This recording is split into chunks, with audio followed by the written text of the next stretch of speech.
सोचिए आपने जिंदगी भर की कमाई से एक छोटा सा प्लॉट लिया, सपना देखा अपना घर बनाने का, सालों मेहनत की, ईंट पर ईंट रखी और जब आखिरकार घर बनकर तैयार हुआ तो एक दिन खबर आई आपका घर अब अवैध है। हम बात कर रहे हैं जयपुर के B2 बाईपास से लेकर सांगानेर तक फैली लगभग 86 कॉलोनियों की, जहां सुप्रीम कोर्ट ने बड़ा फैसला सुनाया है।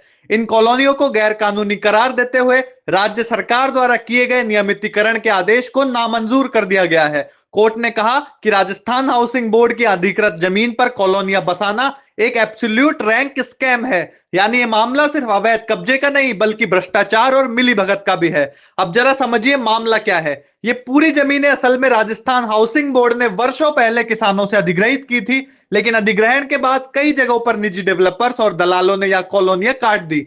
प्लाट बेचे गए, घर बने और धीरे धीरे वहां पूरी बस्तियां बस गई।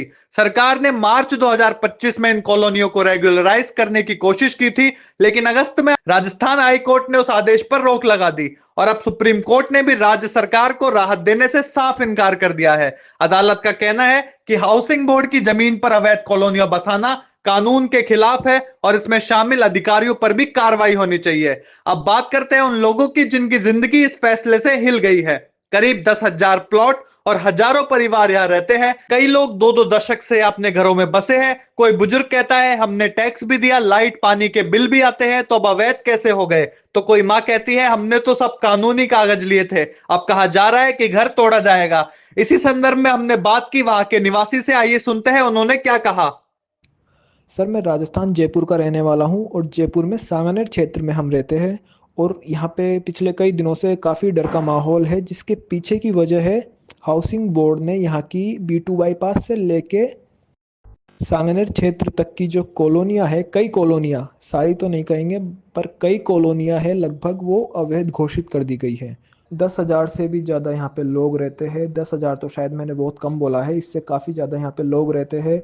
90% से ज़्यादा यहाँ पे डेवलपमेंट हो चुका है। पानी का बिल आता है टाइम टू टाइम, बिजली का बिल आता है टाइम टू टाइम। और 30-35 साल से तो हम खुद यहाँ रह रहे हैं।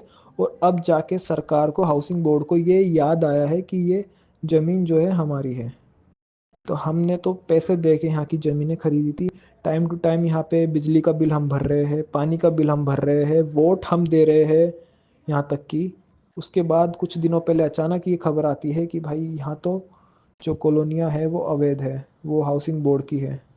और सुप्रीम कोर्ट का भी आदेश आया था कुछ दिनों पहले कि हाउसिंग बोर्ड अपने हिसाब से देखे। तो 8 हफ्ते का लगभग टाइम दिया गया है और उनका कहना है कि यहाँ से जो कॉलोनियाँ है वो हटाई जाए।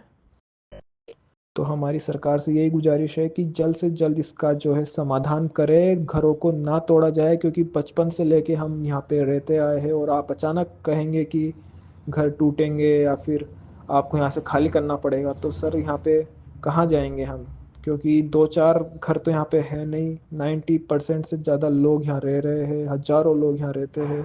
तो बस हमारी सरकार से यही गुजारिश है कि जल्द से जल्द इसका समाधान निकाला जाए। तो बात साफ है कि कॉलोनियों में डर का माहौल है। लोग अपनी फाइलें लेकर चक्कर काट रहे हैं, तो कई उम्मीद है कि सरकार कुछ रास्ता निकालेगी, तो कई गुस्सा है कि गलती अफसरों की थी, सजा जनता क्यों भुगते। सुप्रीम कोर्ट ने यह भी कहा है कि राज्य सरकार को चाहिए कि जो जमीन हाउसिंग बोर्ड की थी उसे वापस लिया जाए और जिन अधिकारियों ने यह होने दिया उन पर सख्त कार्रवाई हो। अब सवाल यह है कि क्या सरकार कोर्ट के आदेश के मुताबिक कार्रवाई करेगी या फिर इन हजारों परिवारों को राहत देने के लिए कोई नया रास्ता तलाशेगी।